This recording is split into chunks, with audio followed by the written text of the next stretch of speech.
All right, let's get started. I guess if the latecomers wander in, so be it. We'll start. Let's again go back and look at the round 5 assignment. Still kind of, some of these things I feel like I've gone over anyhow. Maybe I haven't done a good enough job, but it doesn't seem like I'm getting complete answers. I don't think a single person got hardly a complete answer on any of the questions that were posed for round 5. Okay, and while some of them may be a little bit difficult, I don't think that some are all that difficult if a person just takes a little time. So the first question from round 5P, so please kind of write them down if you have to, and try to pay attention. First question was, Chester and Digby had very similar sales. Okay, Digby had a much higher contribution margin. That, my initial assumption would be then that Digby had made a lot more money, right? But in spite of the higher contribution margin, Chester ended up with a profit that was nearly twice as large as Digby's, and why? And again, a lot of people got parts of this. When you read my feedback, and I attached my work here, so you'll be able to read my whole thing. But when you read my feedback, for most of you, it's going to say partly correct, because some of you got the depreciation, and some of you might have had the other, and some of you were specific on the other and said, hey, it was TQM, which is right. That's fine. More specifics better there. But there wasn't a single person that got all 4 of these, and they're right on the income statement. I mean, there's just nothing at all shocking about that. We can go take a look. Okay, and let's do that.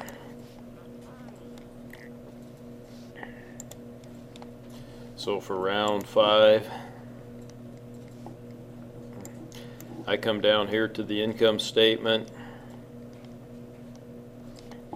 Chester and Digby, they're right side by side. I want to compare them. I'm not concerned about the variable cost because that is the contribution margin, right? Has to do with that. But look at that, depreciation, boom. SG&A, boom. Other, it's right there. EBT, I'm not worried about because EBT is just my earnings before taxes. That's just a calculation that I've made at that point in time. And then interest, okay? Taxes went the other way because at that point it had already flopped and Chester was making more money. So there's the 4 things, okay? And they were right in a row, and they're right there, and they're right side by side. Should have been relatively easy to make that comparison, okay? And let me add this too, that you're not making that comparison just to look and get the numbers and be an answer to my question. What you need to do is look at that comparison and say, ooh, what did Chester do then to have those expenses be less, okay, so that they could win that round? Maybe next round we could incorporate some of those things. Maybe that would be valuable, okay? And I mean, that's the whole purpose of this thing, and all these questions and whatnot that I ask is to get you guys thinking about it a little bit. A little bit of it's the financial analysis part to just get you in doing some numbers, but a little bit of it is, or a lot of it is, to get you thinking about it so that you're realizing that those are the things that maybe you need to do in order to be successful. 2, and I've gone over a couple of these, and you're going to have another one next time.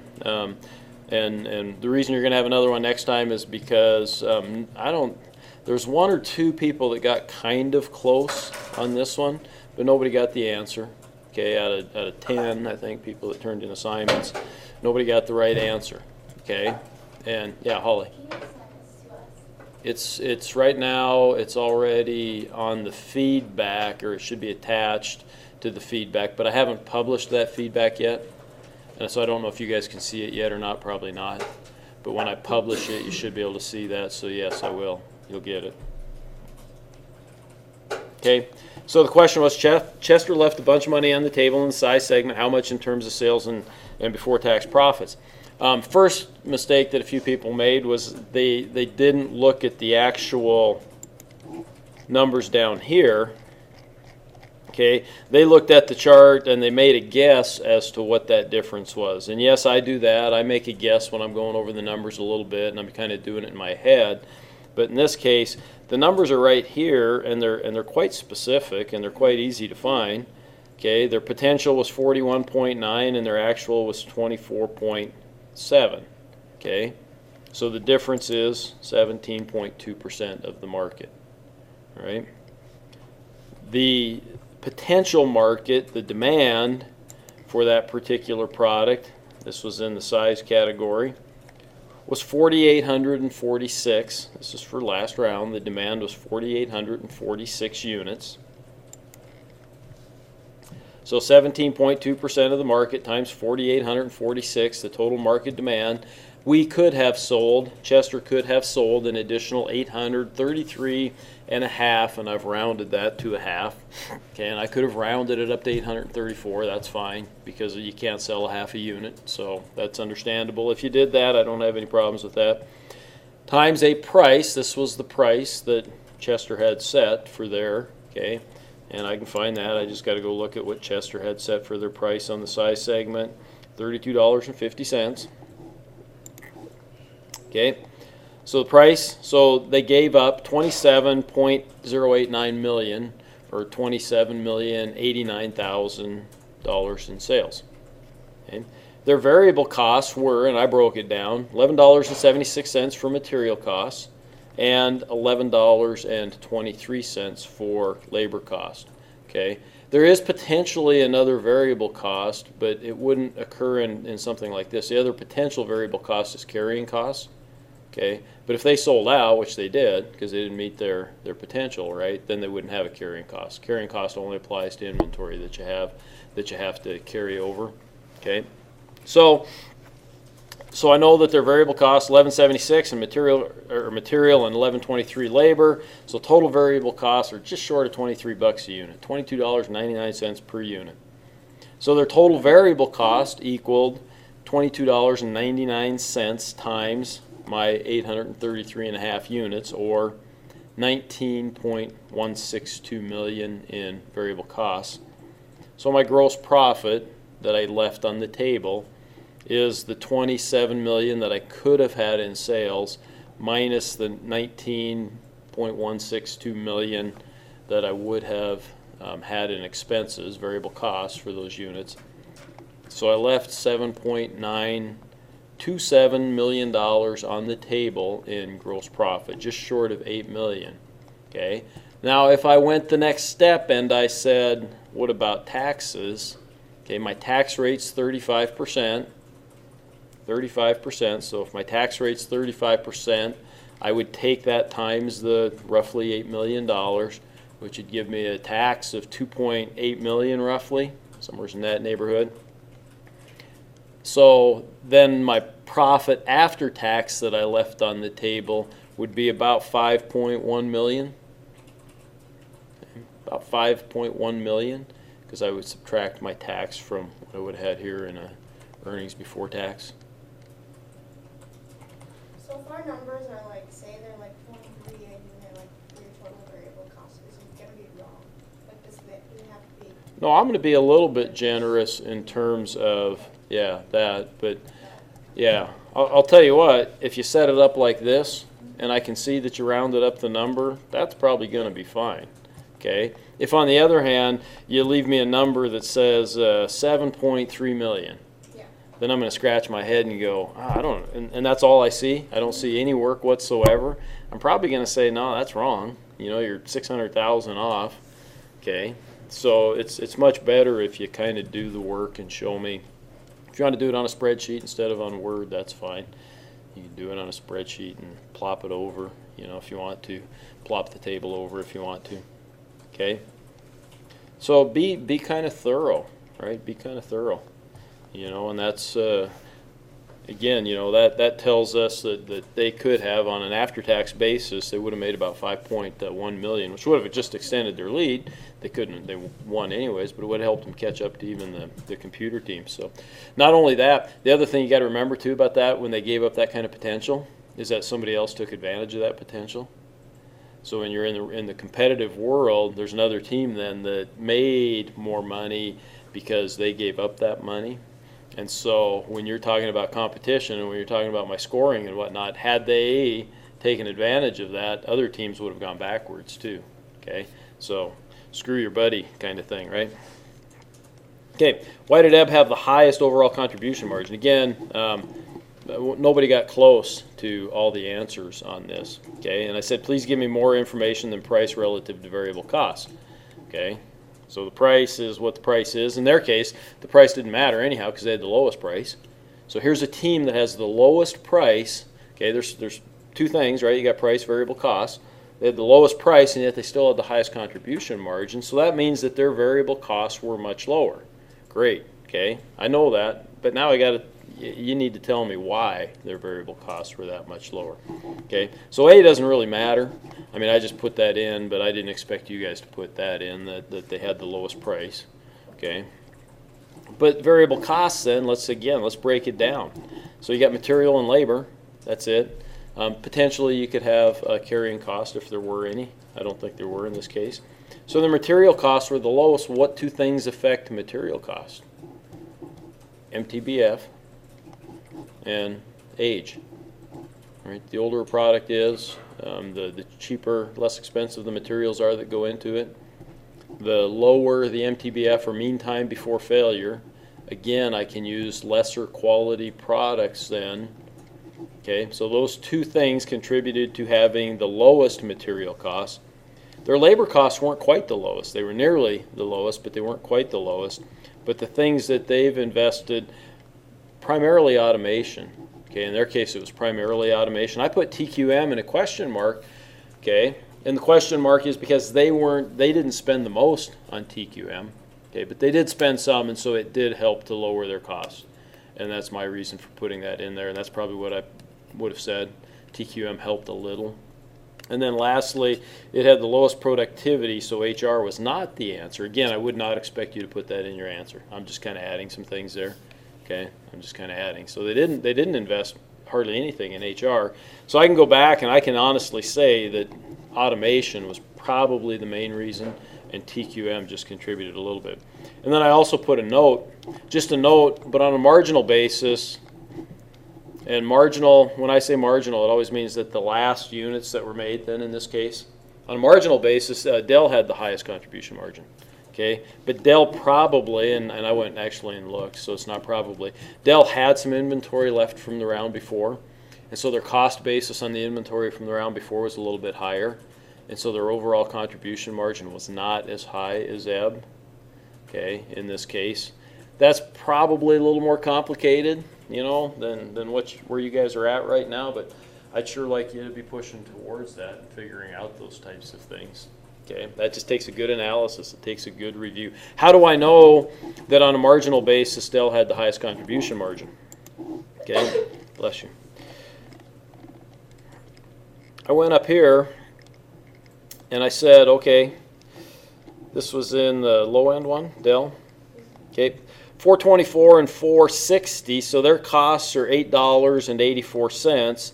Ebb is 403 and 429, so $8.32. So Ebb does have the lowest costs, no question about that. But look at that, Dell was selling for $20 a unit. Ebb was selling for $18 a unit. Okay, contribution margin then is really the difference, and it's expressed as a percentage between their costs and their price. Okay, variable costs and their price. And so if you do the math, you will find that Dell actually, on the marginal basis, on the last unit that they made, okay, so I asked the question first, and then I was doing the homework just like you guys were doing, and I went back and I was kind of looking at some stuff, and I'm starting to scratch my head, and I'm going, well, how come Dell had the lowest cost, or they didn't have the lowest cost, but they had a $20 price, so $2 more, and their costs weren't that far off. I said, you know what, they had a better contribution margin, but they're only 49% and Ebb was 52%. Okay, so I really scratched my head, and this is the type of financial analysis that I want you guys to be kind of gearing toward. And I said, and I even calculated it. I said, ooh, on a marginal basis, Dell had a higher contribution margin than did Ebb. Okay, because the difference would be whatever it is. It's at 884, so the difference would be 1116. You know, and you divide that by 20, so that's 55% or something like that, right? That they would have, and it would be higher than theirs. Okay, but then I went back and I looked and I saw that Dell had some inventory from last round, and so I don't know what its labor and material costs were from the last round. I can only assume that they're higher. I could go back and look, but I'm assuming that they're higher, and that's what brought their contribution margin down a little bit. Okay, and I know I'm pushing you there, okay, but that's the whole purpose.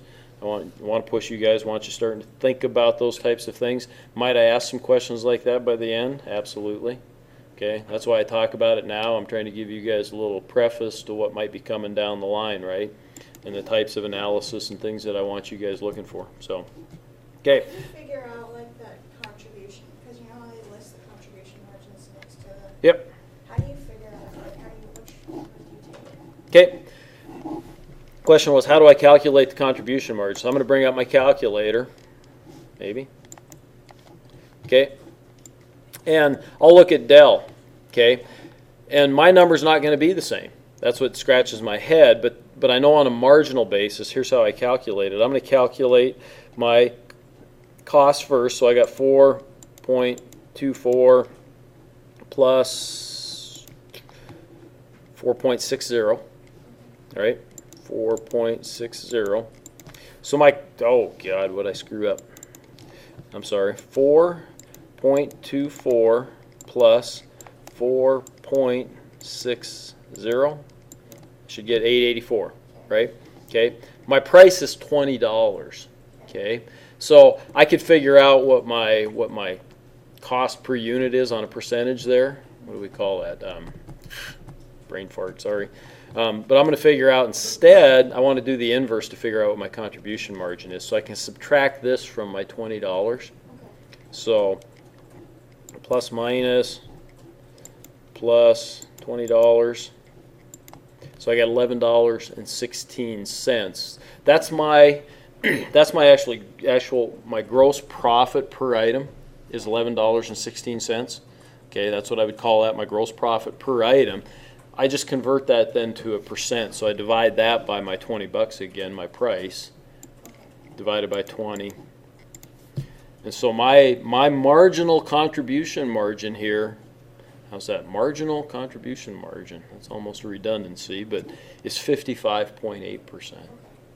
Okay, 55.8% for Dell. Okay, so I knew on a marginal basis it was higher, and I had to scratch my head, and why is that? And if you went back, I think they had about 800 units from the round before that were inventory. And so my guess is that their costs were higher last round. And typically costs come down a little bit every round, so that would be a natural assumption that their costs were higher last round. And that's why their contribution margin here was only 49%. So that's why we'll see a discrepancy sometimes. Okay? If you want to do it on ebb real quick, we'd go ebb is 4.03 plus 4.29. So there it is. My cost is $8.32. My price is just $18. Oh shoot, I did something wrong. I'm just going to go 18 minus, what was I at, 8.32? 8.32. So I got $9.70 as my gross profit per item. And I divide that by my $18. Ah! How come I'm goofing up? I got 18, it was 970, wasn't it? 9.7 then divided by 18. So 53.8. So they're pretty close on a marginal basis, but actually Digby or Dell would have been just a little bit better contribution margin on a marginal basis. Remember, marginal means that last item. Okay, last question. Why did Chester have a negative expense for other fees, write-offs, TQM bonuses? Mikkel kind of gave this away a little bit. And some of you got, again, you got the answer kind of correct in that they sold capacity, and that was fine. I give you credit for that. But actually, it's more, they sold capacity at a gain. Okay, they sold capacity at a gain. And what do I mean by that, and why is that important? Well, your capacity is depreciating every round. Okay, it's depreciating every round. And so if you sold capacity at the first round, it hasn't depreciated much, you're probably going to sell it for a loss. Okay, you'll generate cash, and that may be the most important thing, but it's actually going to be a loss on your books. Okay, after we've gone down 3 or 4 or 5 rounds here, it's depreciated enough, and they were able to sell it for a certain amount, and so they actually sold it for a gain. Then it's a gain on the books, anyhow. That's how you look at it. It's it's less than what they paid for the stuff, but because you've depreciated it, it's called a book gain, and so that's why it's like that. Okay, questions? Questions about that assignment? Okay. Yeah, it should be attached. If it's not, after I publish when you get your scores and whatnot, if that's not on there, if it's not available to you, let me know, because it's meant to be that you guys should be able to come and look at this. Okay. Okay. So how do we do for the first competitive round? Let's go take a look, huh?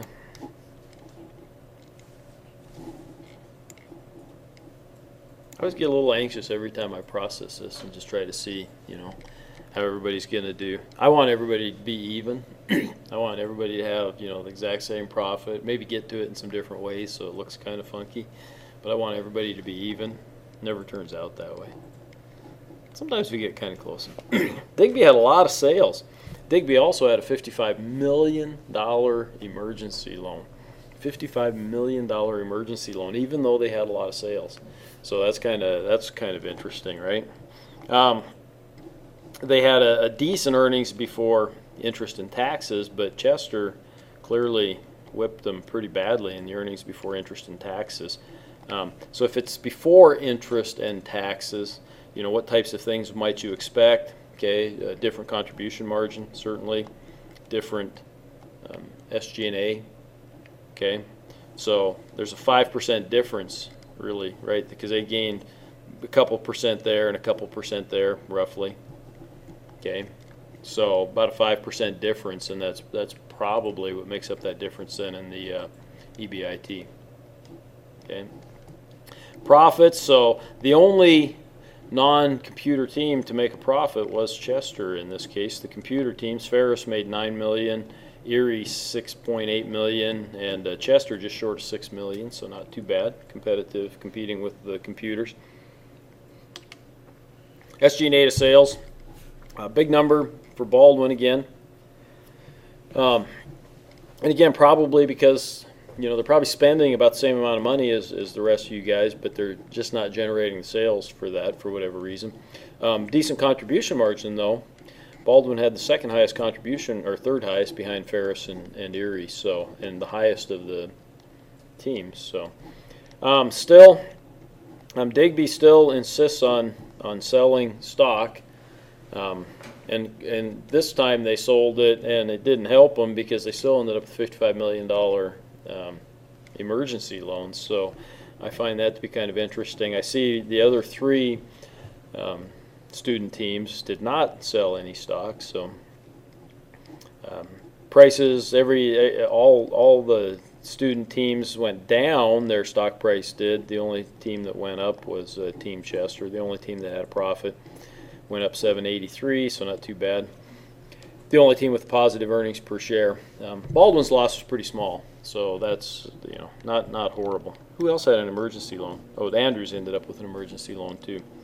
$6.5 million. So. Graphically, the stock prices, Digby took a big, the team with the highest sales, and didn't they even have higher sales than the computer teams? Yeah, they had the highest sales overall. So the team with the highest sales, so it's not always how much you sell, right? Okay, took a dive in the market, right? Nobody wants to buy their stock. Debts, yeah, nobody took on debt except Andrews. Andrews took on $15 million in long-term debt. Okay, and Ferris actually paid off some debt, interestingly. What is that next year's prime rate? Next year's prime rate, it's telling you, you can look ahead and see what next year's prime rate. Usually these rates are based on something plus prime. That's how banks usually price loans. And so it would give you some indication. We don't spend a lot of time going over our interest costs and whatnot. We could, it wouldn't be a bad thing. But it would give you some indication then as to what these rates might be next year. Be it. predicting in the real world too, predicting next year's prime, you can't. It just doesn't happen. It's all dependent on what happens with the Federal Reserve and different things like that. And so trying to predict next year's prime would be like trying to predict next year's weather, right? What do we got going on here? Huge increase in inventory, loss of cash for Digby. Other teams, not too bad. So Erie and Ferris got rid of inventory. Every other team actually accumulated some inventory. That's what that tells you when you look at that on the deal. Accounts receivable, we saw some accounts receivable must have increased for every team except Baldwin. Plant improvements, Chester did nothing, interestingly. Ferris had a positive. What's that mean? Yeah, they sold some capacity and stuff and realized a positive there. We'll see what they did, as did Baldwin, right? So Baldwin obviously sold some capacity. And they might have reinvested some of that. I don't know. Okay. Sale of common stock. Again, Digby and Erie are selling some stock. Didn't help Digby. Cash from long-term debt issued. So Andrew's the only team that issued some debt. Wasn't enough. So kind of like Team Digby, because they ended up with an emergency loan too. So short-term debt. Chester borrowed some in the short term, and it's a good thing, right? Good thing. They would have still been positive on cash, but it would have been they'd have been cutting her pretty close there had they not borrowed that short-term debt. So that gave them a little cushion. Probably a smart thing to do there. There's the emergency loans. Boom. Probably not seeing a ton of stuff going on here. We got a decent amount of cash for Erie and Ferris, so I'd expect them to make some investments and whatnot. Total fixed assets. Huge jump up. So Digby made some big investments, right? Did we see that up above 24.2? And actually had a huge jump up here. Were they the biggest? Yeah. Andrews made some big investments too, and so we're seeing, in terms of total fixed assets, and they're pretty close. Andrews and Digby. Total equity, Chester the highest. Okay. Well, of the student teams. Here we go. Income statement. Our sales and variable costs. Remember, those are just a product of our this. Although you're going to have a question, so on this week's assignment, it's going to be regarding Digby's. You're going to have a couple weird questions. One's going to be regarding Digby's emergency loan. What was their actual cost on that? Okay. You're going to have to get out your guide maybe and take a look. Okay. I'm going to give you an interest rate to use. Okay, but there's also other fees and whatnot that are associated with an emergency loan, and so you guys are going to have to look that up, and it's in the guide. Okay, look in the index in the guide and go to where it says emergency loans. It will give you an idea, and then you're going to have to do a little math. Okay, and then you're also all going to have to answer this question for your own team.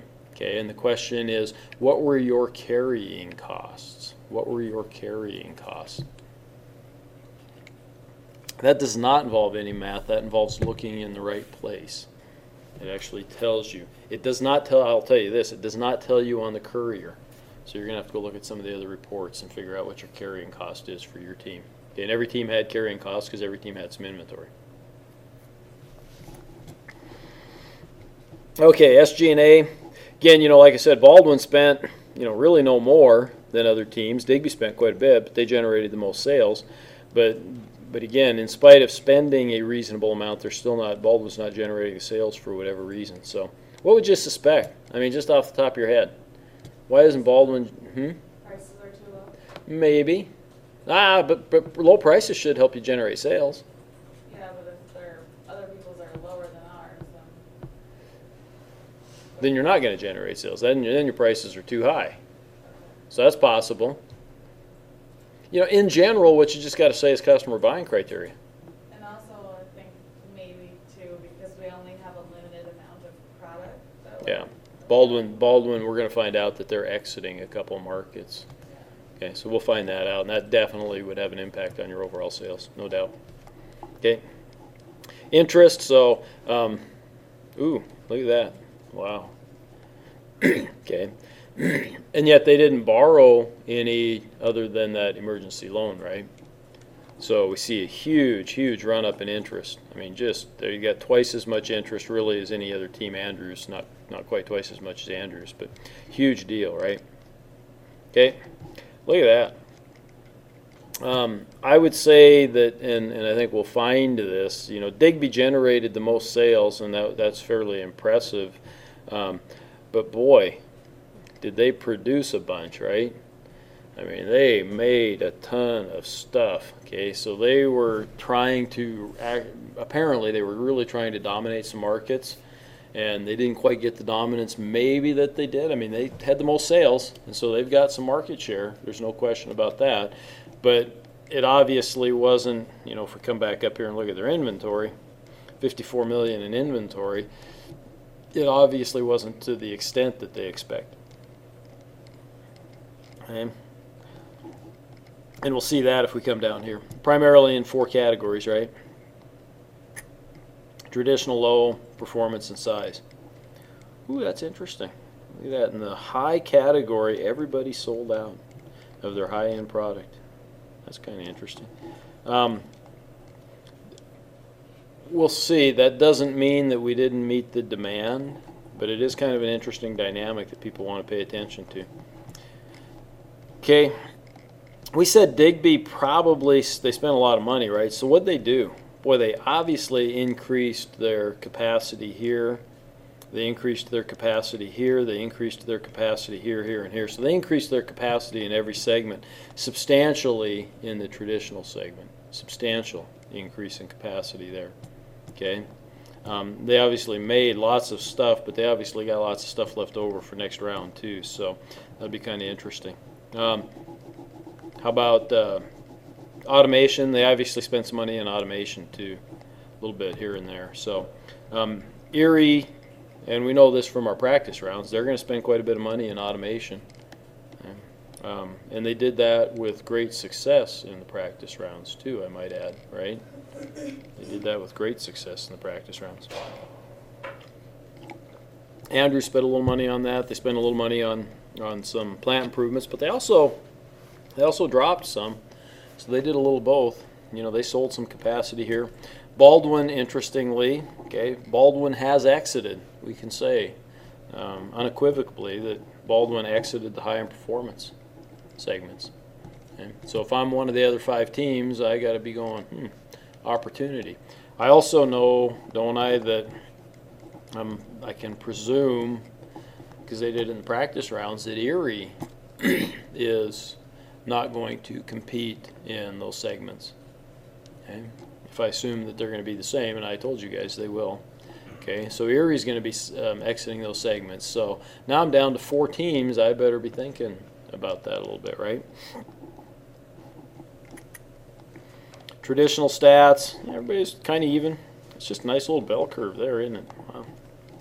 Wow. Digby, dominated, but everybody kind of met their potential and whatnot. Pretty good cluster there. Zoom tight back there. In the low end, not quite the bell curve, Erie dominated there in the low end. We know that Erie tends to really push things in the low end. Did they have the lowest price? Nope. Okay.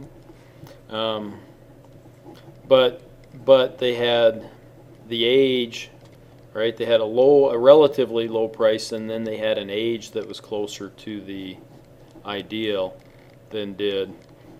Acre had the lowest price, but its age, so they obviously made some changes to their product. Same with Dell. Okay. Feet had the good age, but not a particularly good price. And then Chester ran out.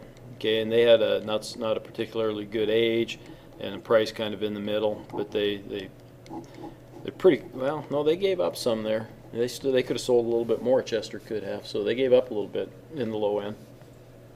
Not a huge amount, but probably 3%, maybe 2.5%, 3% they gave up. Ooh, look at that. Baldwin gave up a bunch, but we already know Baldwin has decided to exit that. Okay, so they could have sold some more. They had the product there. They could have went ahead and made some this round and sold some. It would have helped for this round, but they elected to make sure they sold what they had. That's fine. Okay. Digby was able to really take advantage. So this is a case.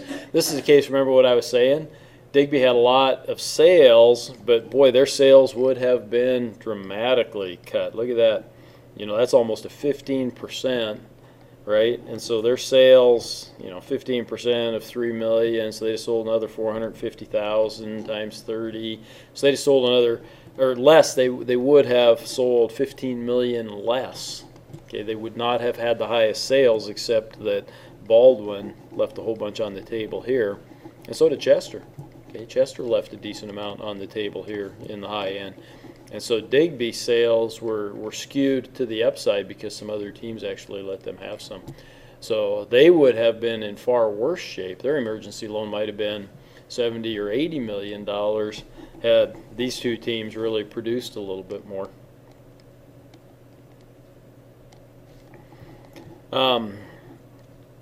Same thing here. You know, Digby took advantage of Baldwin also exiting this market, right? Every team took a little bit of advantage of that, Baldwin exiting that market. That's in the size, yeah, not so much there. Chester kind of dominated in the size market, interestingly. Okay, again, we got our actuals and our potentials here. So if I ask you a question about that, I mean, it's nice to glance up here and kind of get a rough idea, but come down to this and give me the exact numbers, right? So if I ask you a question about this, the numbers are right down here, okay? And they're not that complicated, and so find me the exact numbers and use those. Perceptual map. We know that Ferris is going to push things, and they are. Looks like Chester kind of keeping pace, at least in the high end, falling behind a little bit. Is that the Digby product there that's keeping pace over here in the performance end? Okay, and the other's not too bad. Okay, and we see some interesting things here. Dell, actually, they moved Dell backwards for whatever reason. It looks like these two products, Ebb and Ferris, probably. So the two computer teams, they just left their product alone, looks to me like. And the three other student teams kind of moved their low-end product ahead. That's interesting. But Dell moved their product backwards. That's kind of interesting. It looks like they probably might have done the same thing in the traditional. I can't tell there. That's everybody's kind of right in the middle.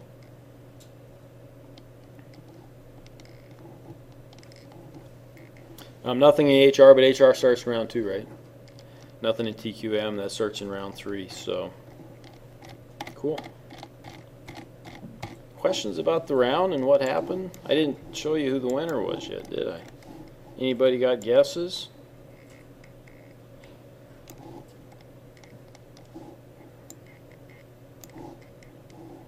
So you guys know Mikkel has been cheating.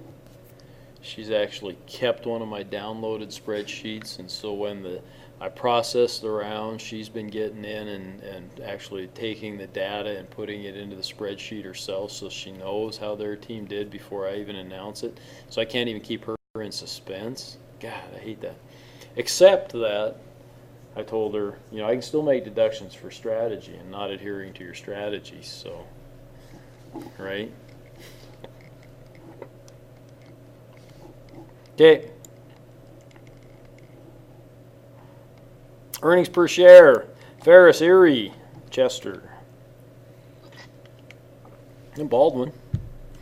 ROE, same order. Ferris, Erie, Chester, Baldwin. Contribution margin, Ferris, Erie, Baldwin, and then Chester's. And our stock price, Ferris, Erie, Chester, Baldwin. Profits, same. Cash flow, pretty much the same, although Baldwin had reasonable cash flow number there. Actually, Baldwin was second place in cash flow number. So they, why is that? Probably because they exited those segments and they sold a decent amount of capacity, which should have bumped up their cash flow. I'm guessing that probably contributed to that. I don't have to guess, I'm sorry. I know that's what did it, or part of it anyhow. And Chester beat Baldwin so far, just by 5.5. So if they got a couple deductions, okay. I didn't deduct anything for strategy, but no deductions for either Baldwin or Chester. Digby and Andrews both had the trifecta, got deductions for everything. So that Ferris scored a perfect 100. Okay. I'm counting on you guys to buck up a little bit here and start kicking the crap out of these computer teams, right? We can't be having a computer beat human beings. It's just not right. Maybe if it's Watson, the IBM supercomputer, maybe, but only maybe. Okay, your assignment for next week.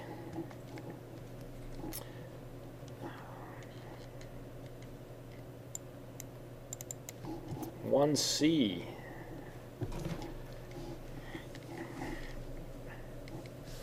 Another question, like I've asked, why did Ferris have the highest contribution margin? Please provide some specifics. Okay, so again, please break these things down a little bit more.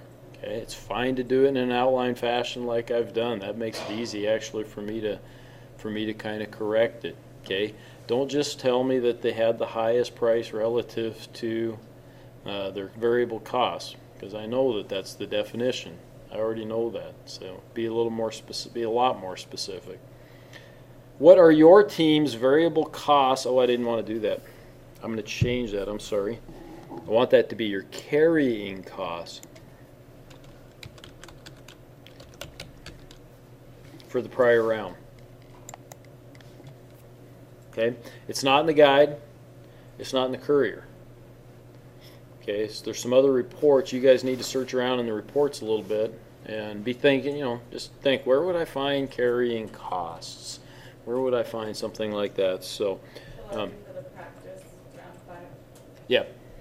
No, this is for round. Prior round. This is for round 1. Okay. I'm sorry, for round 1. Let me put that in there then. So.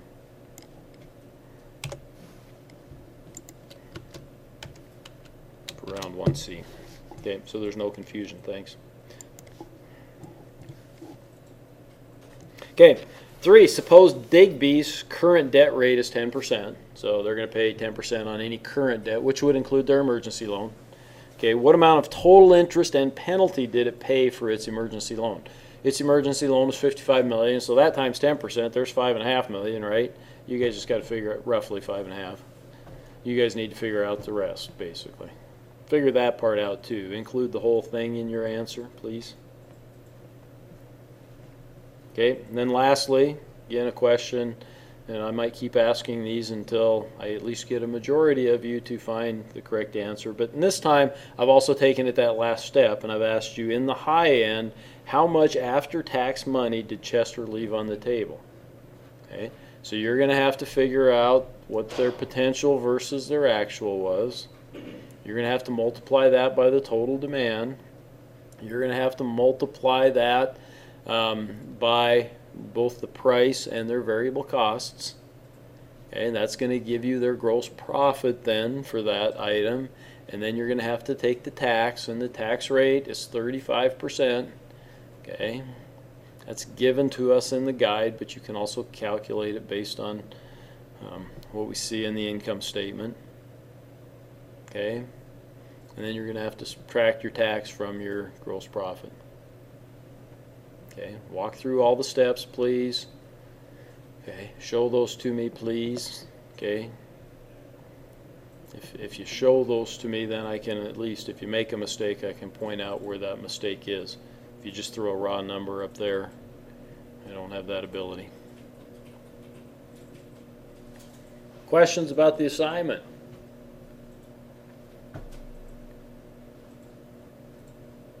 Okay, I'm getting through these a little quicker now, so that's pretty good. Any other questions about anything then? Okay, I'm going to sign off. That's less than 45 minutes. So.